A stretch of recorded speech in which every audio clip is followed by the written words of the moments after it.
오늘도 하나님의 큰 은혜와 역사가 여러분 가운데 있을 줄로 믿습니다. 여러분 옆에 있는 분하고 인사하십시다. 하나님의 큰 은혜가 있기를 원합니다. 하나님의 큰 축복이 오늘 예배 가운데 있는 은혜가 있기를 주님의 이름으로 축복합니다. 우리 10가지의 심판, 하나님이 애굽을 향하신 심판, 이스라엘 백성들을 향한 구원의 놀라운 역사들을 살펴가고 있습니다. 첫 번째 심판인 나일강이 피로 변한 사건, 두 번째는 개구리를 통해서 하나님이 이스라엘 백성들 고통 가운데, 애굽 백성들을 고통 가운데 하나님 깨닫게 하시는 그런 은혜의 사건, 세 번째는 이를 통해서 하나님 심판하시고, 오늘 네 번째 파리를 통해서 하나님께서 우리를 향하신 하나님의 큰 은혜들을 깨닫는 시간이 되기를 간절히 바랍니다. 근데 놀라운 것은 첫 번째 재앙에서부터 세 번째 재앙까지는 이스라엘 백성이나 애굽 백성이나 동일하게 주어진 시험이었다라는 거예요. 동일하게 주어졌던 하나님의 그 은혜의 사건들이었다 하는 것이고요. 그런데 오늘 네 번째 심판부터는 구별되더라는 거예요. 이 애굽 백성들은 그 재앙 가운데, 심판 가운데 있게 되지만, 그러나 하나님의 구별된 이스라엘 백성들에게는 재앙이 내려지지 않는다, 심판이 내려지지 않는다라는 거예요. 그래서 오늘 이 말씀을 통해 보면 우리들의 신앙 가운데, 인생 가운데 두 가지의 종류의 고난이 있다라는 것을 알게 됩니다. 하나는 누구나 당하는, 믿는 사람이나 믿지 않는 사람이나 동일하게 당하는 고난이 있는가 하면, 또 한 가지는 믿는 사람들에게는 구별되어지는 고난이 있다 하는 것입니다. 이것을 더 정확하게 표현한 말씀이 고린도전서 10장 13절의 말씀입니다. 고린도전서 10장 13절 말씀 우리 함께 다 같이 읽겠습니다. 시작. 사람이 감당할 시험 밖에는 너희에게 당한 일이 없나니 오직 하나님은 미쁘사 너희가 감당치 못할 당함을 허락치 아니하시고 시험 당할 즈음에 또한 피할 길을 내사 너희로 능히 감당하게 하시느니라. 이 고린도전서 10장 13절의 말씀을 의거해서 우리들이 당하는 고난은 두 종류의 고난인 시험이 있는데, 하나는 감당할 수 있는 시험이 있는가 하면 감당하지 못하는 시험이 있다라는 거예요. 하나님께서 여러분에게 허락하시는 시험은 여러분이 어떤 고난, 어떤 시험이 있든지 그 모든 것들은 다 감당할 수 있는 것인 줄로 믿습니다. 근데 오늘 보니까 감당할 수 있는 시험 있는가 하면 감당할 수 없는 시험이 있는데, 오늘 그 말씀하신 사람이 감당할 시험 밖에는 너희에게 당한 것이 없나니, 이 말씀을 헬라어 원문 뜻대로 하게 되면 이런 거예요. 사람들이 보편적으로 당하는 시험이 아닌 시험이 너희에게 임한 것은 없다. 보편적으로 누구나 당하는 시험은 우리들도 경험한다라는 거예요. 이 말씀을 현대인의 성경은 이렇게 해석해요. 여러분이 당한 시험은 모든 사람이 다 당하는 것입니다. 모든 사람이 다 겪는 시험이 있다라는 거예요. 이것을 쉬운 성경에서는 이렇게 말해요. 누구나 겪는 시험 이외에 여러분에게 닥친 시험은 없습니다. 누구나 겪는 시험, 모든 사람이 다 당하는 시험, 그리고 보편적으로 누구나 경험하는 고난, 누구나 경험하는 시험이 있다라는 거예요. 그것은 우리가 감당할 수 있는 시험이라고 하는 거예요. 오늘 하나님, 나는 왜 이런 고난이 있습니까? 내 이런 아픔이 있습니까? 우리가 하나님 왜 나만 이런 고난 당합니까? 그런데 여러분 몰라서 그런 거예요. 그 여러분이 당하는 고난, 하나님이 여러분에게 허락하시는 고난은 누구나 다 당하는 고난이며 아픔이라는 것입니다. 저는 목회자로서 성도들을 상담하고 신방을 가잖아요. 신방하면 목사님 우리 집에 이런 일이 있습니다, 저런 일이 있습니다, 울고 불고 그러지만 제가 보기에는 다 당하는 시험이에요. 어느 집에 가면 이런 고난이 있고요, 어느 집에 가면 이런 환란이 있고요, 어느 집에 가면 이런 질병으로, 이런 물질의 문제들로 각자 고난과 아픔들을 다 겪고 있는 거예요. 아픔과 눈물의 시간들을 보내고 있는 거예요. 그런데 우리는 보기는 나만 겪는 고난이다 라고 생각하는 거예요. 오늘 성경은 누구나 겪는 시험, 모든 사람이 다 당하는 시험, 보편적으로 겪는 어려움들이다 라고 얘기하고 있어요. 첫 번째 재앙에서부터 세 번째 재앙은 이스라엘 백성들도 감당할 수 있는 시험이고 보편적으로 겪는 어려운 일들이었다 하는 거예요. 그런데 우리가 물어야 할 질문은, 그럼 하나님은 왜 하나님이 당신의 사랑하는 자녀들을 그런 고난 가운데 허락하시고 인생의 문제 가운데 허락하시느냐는 거예요. 하나님이 사랑하시는 백성인데, 하나님이 귀하게 여기시는 백성인데, 하나님이 선택한 백성들에게도 왜 고난을 주시고 시험을 주시느냐 하는 거예요. 거기에는 다 뜻이 있다라는 것입니다. 첫 번째는 정결하게 하시기 위해서 고난과 시험이 있다. 하나님의 백성들을 정결하게 하기 위해서 그런 것이다. 히브리서 12장 10절의 말씀 보니까 저희가 잠시 자기의 뜻대로 우리를 징케 하였거니와 오직 하나님은 우리의 유익을 위하여 그랬어요. 저희가 잠시 고난을 당해요. 저희가 잠시 시험을 받아요. 저희들이 잠시 있는 어려움들을 겪어요. 여러분의 인생에 영원히 끝날 것 같지 않는 시험들이지만 잠깐 있다가 끝나는 시험들 아니었습니까? 근데 그 시험 하나님께서 왜 주신다고요? 오늘 보니까 하나님은 우리의 유익을 위하여, 하나님을 위해서 주어지는 시험이 아니라 누구 때문에 주어지는 거라고요? 누구 때문에? 말하기 싫으신가 본데 누구 때문에? 우리를 위해서. 믿어지십니까? 얼굴은 별로 안 믿어지시는 얼굴이신 것 같아요. 여러분들을 위해서 하나님이 고난을 주시고 여러분들을 위해서 하나님이 시험 주시는 것을 믿습니까? 그럼 그런 고난이 와야겠네요. 그런 고난이 와야 되겠네요. 그래도 아멘 하기 싫으신가 보죠. 하나님 그래도 고난은 싫습니다. 그래도 어려움 싫습니다. 오늘 우리가 그러고 있죠. 그런데 보니까 우리에게 유익을 주기 위해서 고난을 주시고 우리에게 유익을 주시기 위해서 시험을 주시는데, 그럼 어떤 유익을 주시느냐? 오늘 히브리서 12장 10절 끝에 보니까 그의 거룩하심에 참여하게 하기 위해서 고난을 주시고 시험을 주시더라. 오늘 하나님께서 어떤 유익을 주신다고요? 주님의 거룩하심에, 하나님의 거룩한 은혜의 자리에 참여하도록 고난을 주시고 시험을 주시는 줄로 믿습니다. 다니엘서 12장 10절 보니까 많은 사람이 연단을 받아 스스로 정결하게 하며 희게 할 것이라. 연단을 받았어요. 시험을 받았어요. 어려움을 받았어요. 그리고 났더니 어떤 일이 벌어져요? 정결하게 되어지고 희게 되어지더라는 거예요.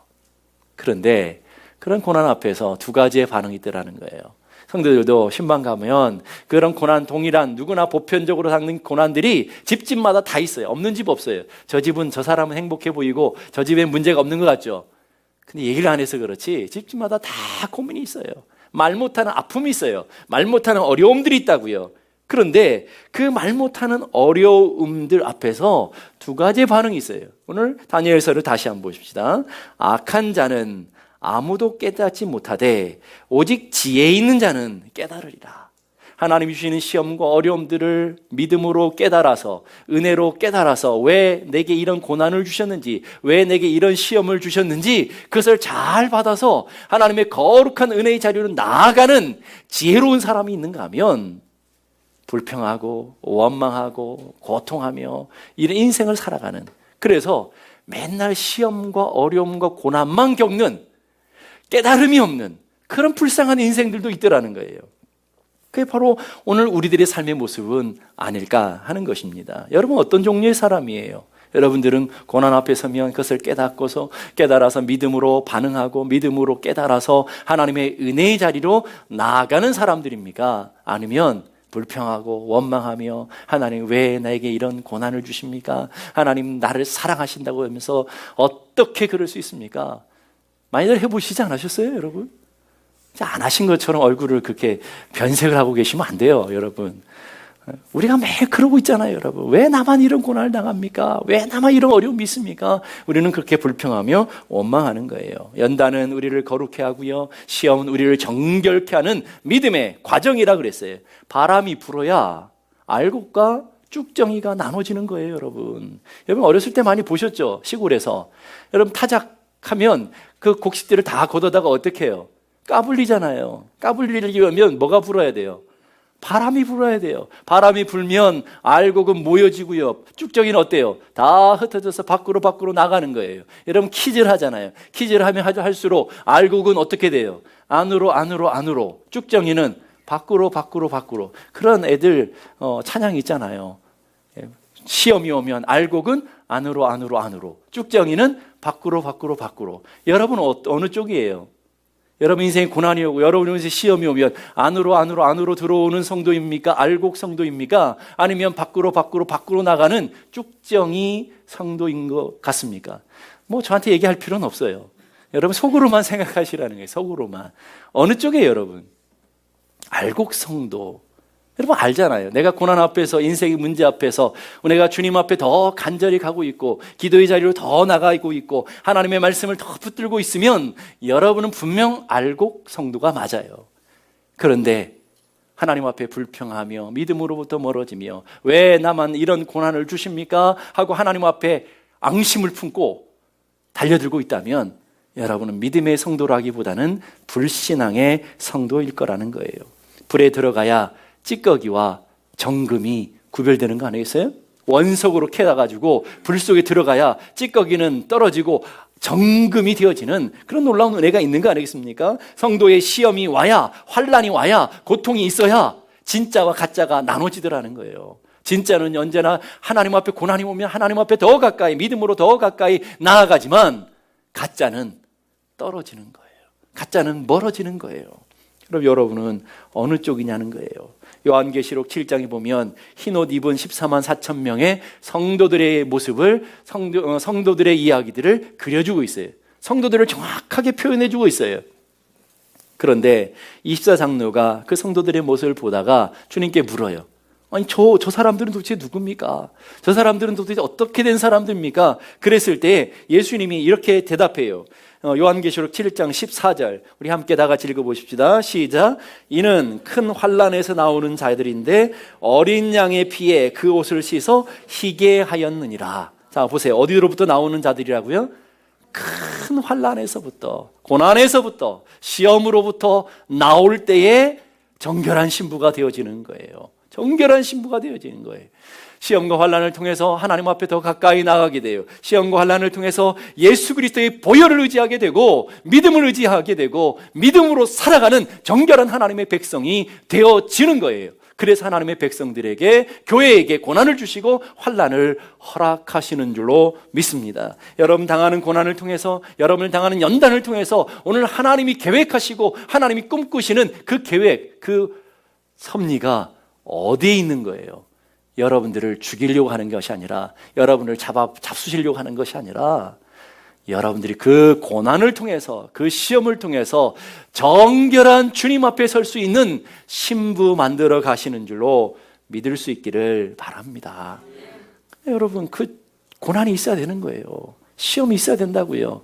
그건 여러분만 당하는 것이 아니라 누구나 다 당하는 고난을 통해서, 모든 사람이 겪는 고난을 통해서 하나님은 여러분을 정결한 신부로 하나님 앞에 설 수 있는 믿음의 깨끗하고 순결한 하나님의 사람으로 만들어가고 계신 거예요, 여러분. 여러분의 고난이, 여러분의 시험이, 여러분의 삶의 질병이, 여러분이 있는 고통이 하나님이 그렇게 만들어 가시는 믿음의 용광로라는 것을 기억할 수 있기를 바랍니다. 베드로전서 4장 1절 다 같이 한번 읽어보십시다. 시작. 육체의 고난을 받은 자가 죄를 그쳤습니다. 고난이 왔을 때 뭐가 그쳐졌다고요? 죄가 그쳐지는 거예요, 여러분. 질병이 와야 내 마음대로 살던 것들이 멈춰지는 거예요. 가난이 와야 내가 붙잡고 있던 것들이 끊어지는 거예요. 그래서 하나님께서 당신의 사랑하는 자녀들에게 고난도 주시고 환난도 허락하시고 인생의 문제도 허락하시는 줄로 믿습니다. 시편 119편 67절 다 같이 읽어보십시다. 시작. 고난 당하기 전에는 내가 그릇 행하였더니 이제는 주의 말씀을 지키나이다. 고난 당하기 전에는 어떻게 했다고요? 그릇 행했어요. 내 마음대로 살았어요. 내가 원하는 대로 살았어요. 고난 당하기 전부터 잘 살면 얼마나 좋아요. 근데 보통 안 그렇더라니까요. 고난 당하기 전에는 내 마음대로 살아요. 그러다가 고난 당하고 나니까 어떻게 됐다고요? 그때 정신 좀 차렸다는 거예요. 이제는 어떻게 됐다고요? 주의 말씀을 지키나이다. 주의 은혜를 따라 살아가는 하나님의 백성들이 돼야 되는 거예요. 고난 당하기 전부터 그렇게 살면 그런 고난, 그런 시험까지 안 겪어도 되잖아요. 그러니까 있을 때 잘하라 그러잖아요. 근데 그게 참 어렵다라는 거예요. 인간의 악한 성품을 갖고 있기 때문에, 인간의 악한 본성을 갖고 있기 때문에 고난 당하기 전에 믿음대로 살기가 어려워요. 가지고 있을 때 믿음대로 살기가 어려워요. 내 삶에 평안할 때 하나님의 은혜를 따라 살기가 어렵다고요. 그러니까 하나님의 사랑하는 자녀들에게 살짝 누구나 겪는 보편적인 환난과 시험을 통해서 흔드시는 거예요. 깨닫게 하시라고 지금 체질을 하시는 거예요. 바람에 까불리시는 거라고요. 71절, 고난당하는 것이 내게 그래서 뭐라고요? 유익이라. 그러면 여러분 기도해야 되겠네요. 하나님 우리에게 특별한 고난을 허락해 주십시오. 그렇게까지 기도할 필요는 없지만 그 고난 당했을 때 하나님께서 나에게 놀라운 것을 주시기 위해서, 은혜를 주시기 위해서 지금 하나님이 일하시구나 깨닫고 은혜 가운데 나가는 믿음의 사람들이 되어야 될 줄로 믿습니다. 그 고난을 인하여 내가 주의 율례를 배우게 되었나이다. 하나님의 말씀을 배우게 되었고 하나님의 은혜를 깨닫게 되었습니다 라고 고백하는 거예요. 우리에게 누구나 당하는 고난을 주시는 하나님의 이유는, 첫 번째는 우리 하나님의 자녀로 정결하게, 믿음의 자녀로 정결하게 만드는 과정이라고 그랬어요. 두 번째는 그것보다 훨씬 더 중요한 거예요. 하나님께서 애굽에 고난을 주시고 이스라엘 백성들에게 하나님의 주시는 영적인 역사들을 일으켜 주시는 가장 근본적인 이유가 있어요. 그 이유가 뭐라고 그랬죠? 하나님이 여호와이신 것을 알도록, 하나님을 만나지 못한 백성들이 하나님을 체험하도록, 하나님의 은혜를 알지 못하는 백성들이 하나님의 은혜를 알도록 살아계신 역사하시는 그 하나님을 만나는 역사가 있도록 하기 위해서 주셨다 그랬어요. 그 은혜가 여러분들이 체험이 되어야 된다는 거예요. 욥은 당대의 완전한 자고 의인이라고 그랬어요. 근데 어느 날 고난의 환란이, 고난의 풍파가 몰아붙여요. 얼마나 감당할 수 없는 고난이었겠습니까? 욥기 23장 8절 10절 보니까 당시에 욥이 고백하는 그 고난 앞에서의 고백을 이렇게 말하고 있어요. 내가 앞으로 가도 그가 아니 계시고 뒤로 가도 보이지 아니하며 그가 왼편에 일하시나 내가 만날 수 없고 그가 오른편으로 돌이키나 배울 수 없구나. 얼마나 답답했겠어요.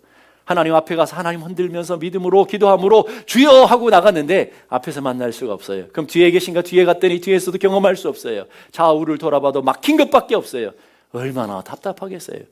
그때에 욥이 고백한 믿음이 더 위대하다라는 거예요. 거기에 욥의 위대한 신앙 고백이 나와요. 욥기 23장 10절 말씀 다 같이 읽겠습니다. 시작. 나의 가는 길을 오직 그가 아시나니 그가 나를 단련하신 후에 내가 정금같이 나오리라. 믿습니까? 이게 욥의 위대한 고백이에요. 고난 가운데, 환난 가운데서 욥이 하나님 앞에 고백하는 거예요. 나의 가는 길을 누가 안다고요? 여러분이 알지 못해요, 여러분. 여러분이 지금 가고 있는 길이 옳은 길인지 그른 길인지 망하는 길인지 흥하는 길인지 알아요? 몰라요, 여러분. 이 사업하면 잘 될지 망할지 모른다고요, 여러분. 그런데 나의 가는 길을 오직 누가 하셔요? 주님이 하셔요. 주님이 하시고 그 다음에 보니까 그냥 우리를 복 주시지 않는다는 거예요. 그 다음에 뭘 주셔요? 먼저 뭘 주셔요? 나를 단련하신 후에 고난을 주시고 시험을 주시고 환난을 주시고 그리고 나서 뭐예요? 내가 정금같이 나올 것을 믿습니다. 내가 정금같이 나올 것을 믿습니다. 그렇게 고백하고 있다라는 거예요. 금 좋으시죠? 여러분 좋아하시잖아요. 그래서 목에도 걸고 코에도 걸고 귀에도 걸고 팔에도 걸고 발에도 걸고 막 걸고 다니시잖아요. 얼마나 좋았으면 그러겠어요. 금 좋잖아요. 기왕이면 여러분들이 믿음도 정금 같은 믿음 그러잖아요. 정금 같은 믿음 얼마나 좋아요. 정금 같은 믿음이 그냥 안 된다고요, 여러분. 정금 같은 믿음만 좋아하면 안 돼요. 여러분 그 믿음은 어떻게 나온다고요? 반드시 고난의 용광로를 통과해야 되는 거예요. 환난의 용광로를 통과해야 금과 같은 믿음이 되어지는 거예요. 그 다음 보세요. 욥이 하나님 내가 정금같이 나올 것을 믿습니다. 이 고난을 통해 하나님 정금같이 만들어낼 것을 믿습니다. 그리고는 그 고난 속에서 욥이 어떻게 반응하고 어떻게 행동하느냐라는 거예요. 11절 12절 내 발이 그의 걸음을 바로 따랐으며 내가 그의 길을 지켜 치우치지 아니하였고 내가 그의 입술의 명령을 어기지 아니하고 일정한 음식보다 그 입의 말씀을 귀히 여겼구나. 얼마나 놀라운 고백이에요. 지금까지 내 마음대로 사는 것 같은데 이제 돌이켰다라는 거예요. 어떤 길로요? 주님이 원하시며 주님 기뻐하시는 길이 아닌 것을 쳐다도 보지 않았다라는 거예요. 하나님의 말씀을 귀히 여겼는데 얼만큼 귀히 여겼다고요? 밥 먹는 것보다 더 귀히 여겼다고요. 여러분 끔찍하잖아요. 여러분은 보기면 밥은 먹고 살아야지, 밥보다 어떻게 말씀이 귀해? 밥 먹고 나서 말씀이 있는 거지. 그런 분들은 도대체 이 말씀이 무슨 말인지 이해 못할 거라고요. 내 인생의 밥줄이 끊어져도 뭐 한다는 거예요? 내가 하나님 말씀 의지하고 하나님 말씀 붙잡고 사는 인생 되기를 소망합니다 라고 결단하고 앞을 향해 나갔다고요. 그랬을 때 어떤 일이 벌어져요? 욥기 42장 5절에 보면 그 고난을 다 통과하고 인생의 환난을 다 통과하고 그 어려운 고난들을 통과하고 욥이 하나님 앞에 고백하는 위대한 또 신앙 고백이 42장 5절에 나와요. 우리 함께 다 같이 읽겠습니다. 시작. 내가 주께 대하여 귀로 듣기만 하였사더니 이제는 눈으로 주를 배움나이다. 아멘. 이 고백이 여러분에게 있었으면 좋겠어요. 내가 전에는 귀로만 들었습니다. 내가 전에는 하나님의 은혜를 깨닫지 못했습니다. 전에는 하나님을 알고, 하나님 모르는 거 아니잖아요. 욥이 하나님 얼마나 사랑했는데요. 얼마나 잘 신뢰하고 믿었는데요. 그런데 전에 내가 하나님을 알았던 것은 진짜 하나님 아니었습니다. 내가 믿었던 하나님은 정말 추상적인 하나님, 내가 정확하게 모르고 하나님을 믿었습니다. 그런데 그 고난을 통과하고 그 환난을 통과하고 나니까 이제야 비로소 그 하나님이 어떤 하나님인 것을 알았습니다. 이제야 비로소 그 하나님을 만나게 되었습니다. 이제야 비로소 내가 참된 하나님을 경험하게 되었습니다. 내가 이제야 비로소 참 하나님을 섬기는 믿음의 사람이 되었습니다. 이제 눈으로 주님을 배웠습니다. 고백하는 거예요. 여러분 하나님 아십니까? 그러면 하나님 모르실 분이 어디 있어요? 하나님, 아브라함이 하나님, 이런 하나님, 저런 하나님, 여러분 다 말할 수 있을 거예요. 근데 그 하나님이 여러분의 하나님이십니까? 그러면 또 말이 달라지죠. 그 하나님 여러분의 하나님이시. 2000년 전에 그 하나님이 오늘 여러분의 삶에 동일하게 역사하시는 하나님이시냔 말이에요. 그거와는 좀 다르잖아요. 오늘 근데 고난을 통해서, 환난을 통해서 우리에게 주시는 놀라운 축복이 뭐냐는 거예요. 아브라함의 그 하나님이 오늘도 살아 역사하시는 오늘날의 하나님으로 경험하게 되어진다는 거예요. 이삭과 함께 하시고 이삭을 도우셨던 그 하나님이 내가 추상적으로 저 멀리 계셨던 이삭의 하나님이 아니라 그 하나님이 오늘 살아서 내 삶에 역사하시고 내 삶에 동행하시고 내 삶에 붙드시는 나의 하나님, 이삭의 하나님이 나의 하나님이신 것을 고백하는 영적인 체험이 고난을 통해서 일어나더라는 거예요. 오늘 다윗이 고백했던 그 위대하신 하나님 말이에요. 그 하나님이 저 멀리 성경에 기록되어 있는, 이 성경의 문자에 갇혀 있는 그런 피상적인 하나님, 추상적인 하나님이 아니라, 오늘 문자 속에 갇혀 있는 그런 하나님이 아니라 오늘 고난을 통해서, 환난을 통해서 하나님의 은혜를 겪다 보니까 다윗을 도우셨던 그 하나님이 오늘 나를 도우시고 계시구나. 다윗과 함께 하셨던 그 하나님이 오늘도 나와 함께 하고 계시구나. 다윗에게 은혜의 길을, 통로를 열어주셨던 그 하나님이 오늘 내 삶의 자리에 동일하게 역사하셔서 내 길을 열어주시는 나의 하나님이시구나. 그걸 누가 경험했다는 거예요, 여러분? 욥이요, 욥이. 오늘 여러분들이 아니라 욥이요. 욥이, 그 하나님, 그 잘 믿었던 욥이, 하나님을 사랑하며 의인이라고 했던 그 욥이 이제야 고난을 통해서 그 살아계시고 역사하시는 하나님을 만나고 내 삶에 만진받아지고 내 삶에 경험되어지고 내 삶에 나의 하나님으로 갖는 간증을 갖고 있는 하나님으로 고백하고 있다라는 거예요, 여러분. 그것이 우리 삶에 주시는 시험과 고난의 놀라운 은혜라는 거예요, 여러분. 성도들의 간증을 들어요. 성도들의 간증이 다 어디서 나와요? 평안할 때 나옵니까? 잘 나갈 때 나옵니까? 그럴 때 간증이 별로 없어요. 간증은요, 어려운 가운데서 욥처럼 하나님의 은혜를 붙들고 다윗처럼 하나님의 은혜 가운데 나아가서 살아계시고 역사하시는 하나님을 경험할 때 내 삶에 찾아오셔서 오늘도 일하시고 오늘도 함께 하시는 그 놀라우신 하나님을 내 삶의 자리에서 구체적으로 만진받고 경험하게 될 때에 간증이 나오는 거예요, 간증이. 이게 오늘 내 삶의 구체적인 하나님이 되어지는 거예요. 위대한 스펠전 목사님이 육신의 질병 때문에 너무 고통당하고 있었어요.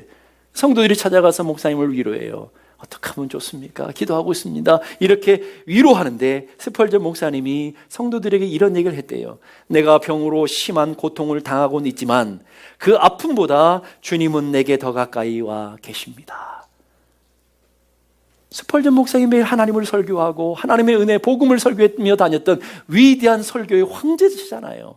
그런데 질병 겪고 나니까, 인생의 고난을 겪고 나니까 설교로 전해졌던 그 하나님이 아니라, 문자로 알게 되는 그런 하나님이 아니라, 오늘 내 삶의 자리에 너무너무 가까이 계시고 나를 붙들고 계시고 나와 함께 하시는 그 실제하신 하나님, 오늘 내 삶의 현장 가운데 계신 하나님, 오늘 내 가정을 붙들고 계신 하나님, 내 인생을 붙들고 계신 그 하나님이 나에게도 살아계시고 나에게도 함께 하시더라는 믿음의 고백이라는 거예요, 여러분.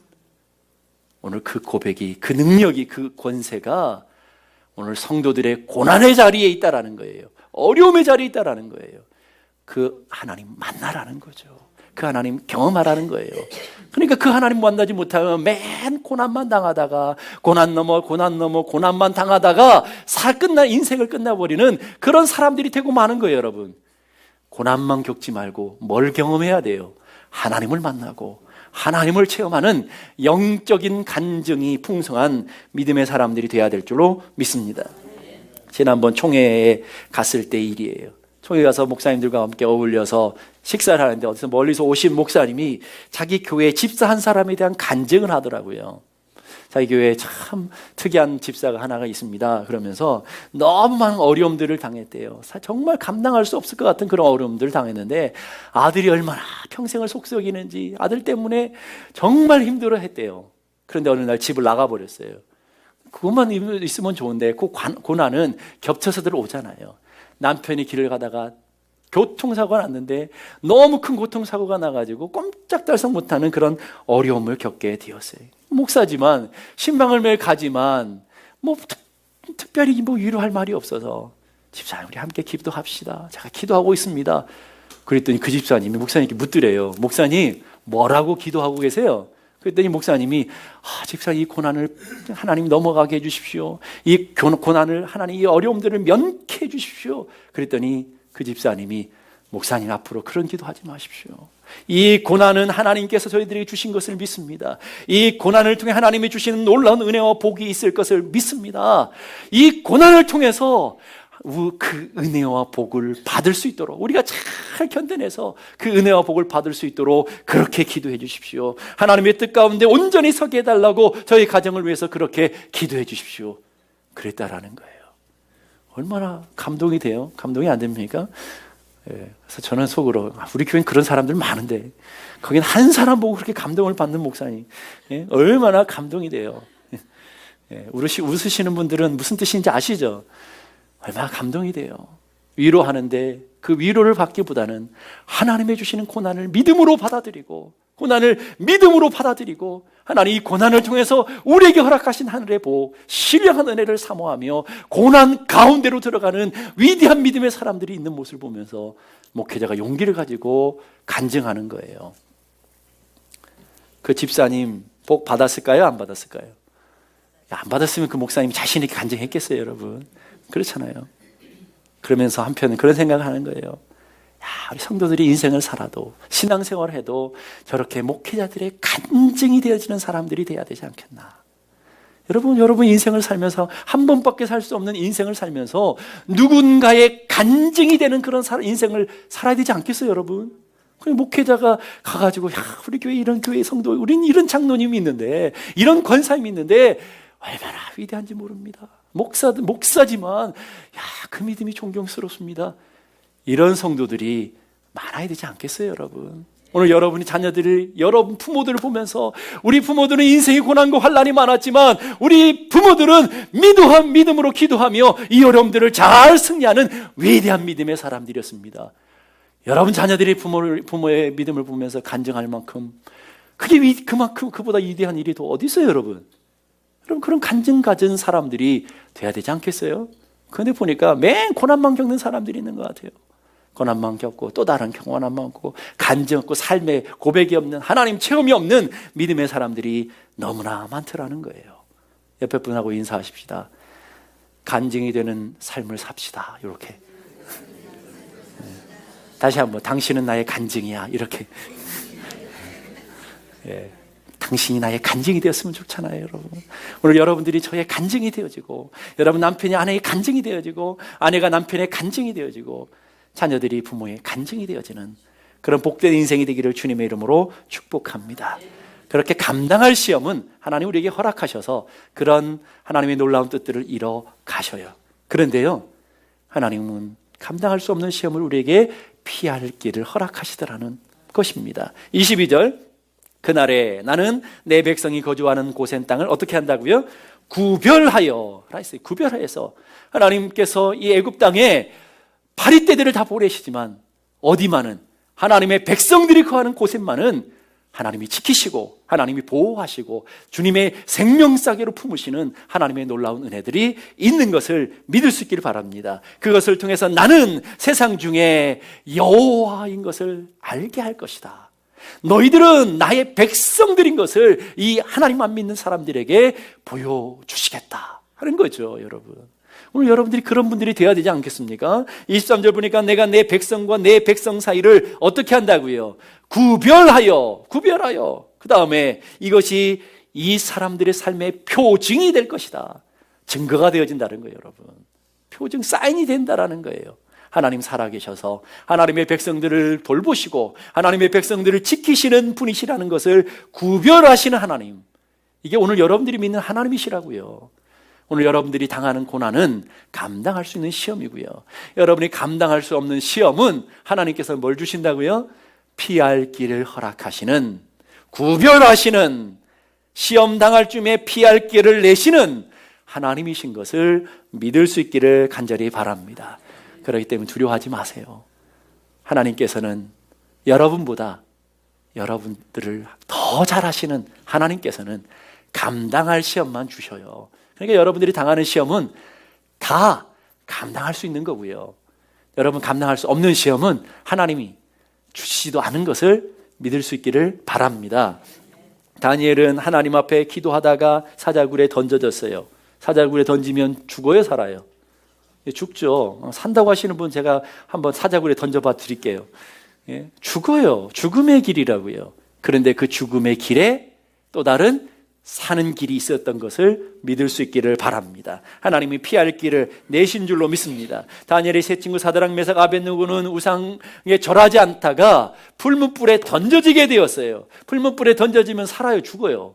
죽는 거예요. 죽음의 길 앞에서 이 다니엘의 세 친구가 뭐라고 고백했어요? 다니엘 3장 17절 보니까 만일 그럴 것이면 풀에 던져져도 왕이여 우리가 섬기는 우리 하나님이 우리를 극렬히 타는 풀무 가운데서 능히 건져내실 것이고, 무슨 말이에요?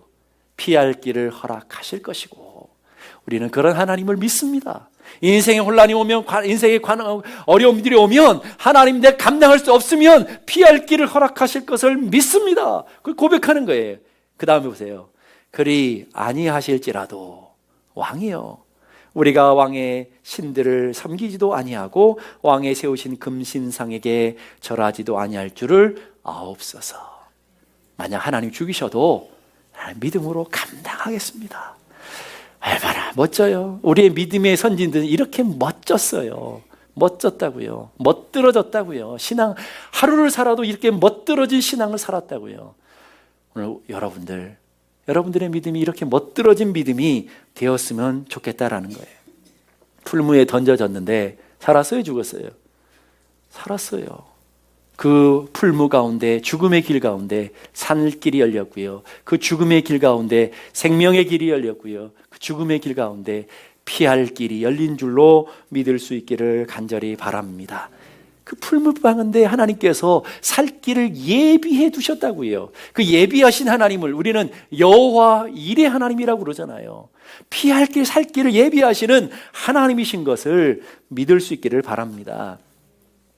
그러기에 우리는 두려워하지 말고 주님 바라보는 믿음의 사람 돼야 될 줄로 믿습니다. 이스라엘 백성들이 출애굽했어요. 그런데 가다 보니까 앞에 뭐가 막혀 있어요? 홍해가 막혀 있어요.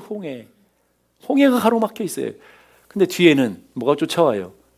철병거로 무장한 애굽 군사들이 쫓아오고 있어요. 죽는 것밖에 없어요. 근데 죽었어요? 살았어요? 살았어요. 길이 어디서 났어요? 앞에 막혀있는 홍해가 갈라졌어요. 여러분 앞에 있는 홍해가 갈라진다고요. 하나님은 그렇게 길을 예비하시는 여호와 일의 하나님이신 것을 믿을 수 있기를 바랍니다. 그러니까 두려워하지 마시고 하나님 의지하시고 하나님 바라보는 믿음의 사람들이 돼야 되지 않겠느냐는 거예요. 그런 오늘 우리들에게 오늘 김석균 목사님은 이런 찬양을 우리에게 주시는 거예요. 한번 눈을 감고 묵상하듯인지 믿음을 따라 부르시든지 우리 한번 찬양을 우리 한번 보겠습니다.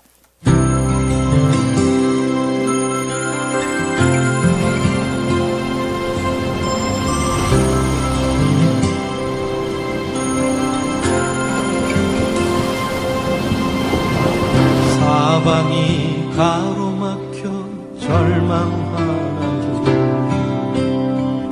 눈을 들어 하늘을 쳐다보세요. 당신을 사랑하는 하나님께서 해결해 주실 거예요. 지금 당신이 먼저 해야 할 일은 하나님이 하신 일을 인정하면서 모든 것이 합력하여 선을 이룰 줄 믿고 따라가는 일이죠. 아무것도 염려하지 말고 오직 모든 일에 기도와 간구로 너희 구할 것을 감사함으로 하나님께 아뢰라. 당신이 말씀을 믿는다면 모든 것 하나님께 맡기세요. 눈을 들어 하늘을 쳐다보세요. 그리고 기도하세요.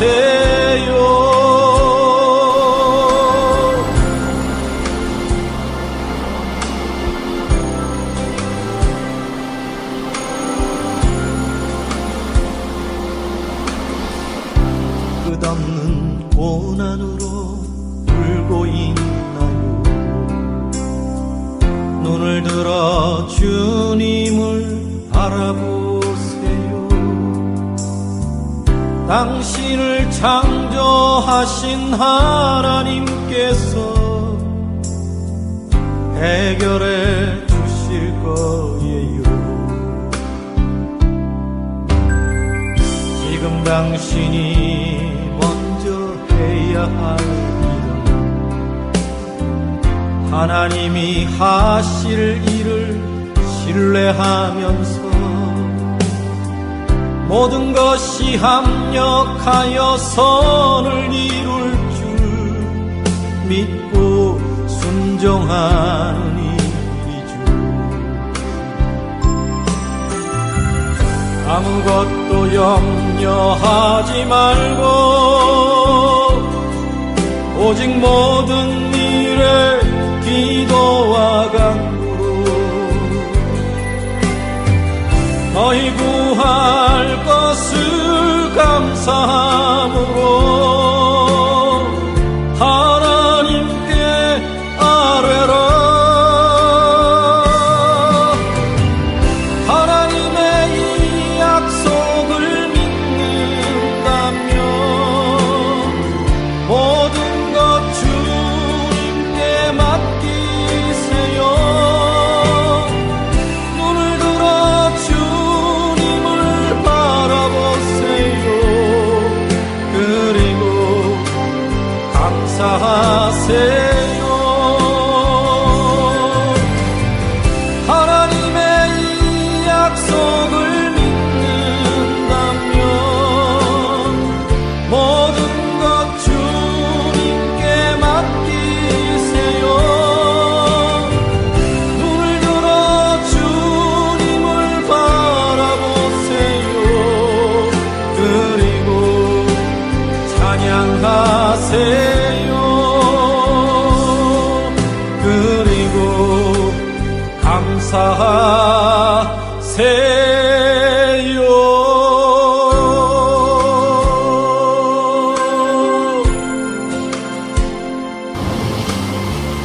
여러분의 길이 막혀 있습니까? 여러분 앞에 홍해가 있습니까? 여러분의 가정이 막혀 있습니까? 사업장에, 건강에 막힘이 있습니까? 뭐 하라고요, 여러분? 오늘 우리에게 답을 주잖아요. 어떻게 하라고요? 하나님께서 애굽 가운데서 이스라엘 백성 고센 땅을 하나님 구별하셔서 피할 길을 내시는 하나님께서, 그 하나님께서 오늘도 여러분의 하나님이신 것을 믿을 수 있기를 바라요. 시험 당할 쯤에 피할 길을 내시는 하나님. 그럼 우리가 오늘 어떻게 해야 되는 거예요? 오늘 뭐 하라고 하시는 겁니까? 하나님이 하실 일을 인정하면서 모든 것들이 합력해 선을 이룰 것을 믿고, 먼저 믿음을 가지고 그 다음 뭐 하라고요?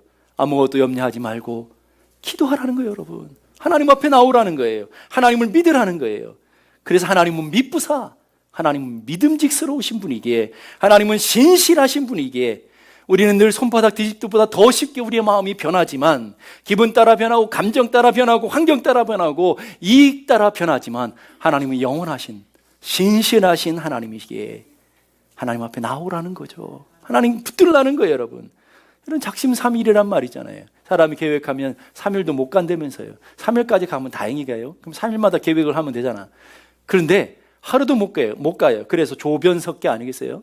아침에 마음이 저녁까지도 안 가는 거예요, 여러분. 그런데 하나님은 언제나 우리를 향한 마음이 진실하시고요. 하나님의 언약은 언제나 진실하신 것을 믿을 수 있기를 바랍니다. 히브리서 10장 23절 이렇게 말해요. 또 약속하신 이는 미쁘시니, 믿음직스러우시니, 우리가 믿는 도리의 소망에 움직이지 말고 뭐 하라고요? 굳게 잡으라. 믿음으로 주님을 잡으라 라고 얘기하는 거예요. 시편 23편 4절 말씀 우리 함께 다 같이 읽겠습니다. 시작. 내가 사망의 음침한 골짜기로 다닐지라도 해를 두려워하지 않을 것은 주께서 나와 함께 하심이라. 주의 지팡이와 막대기가 나를 안위하시나이다. 아멘. 믿습니까? 주님이 함께 하시는 그 길이 곧 뭐 하는 길이라는 거예요? 피하는 길이라는 거예요, 여러분.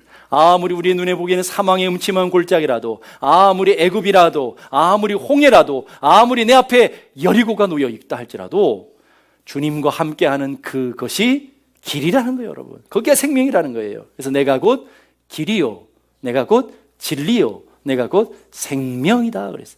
주님과 함께하는 것, 그게 살 길인 줄로 믿습니다. 그러기에 우리는 고난 당할 때에 어디로 피해야 되는 거예요?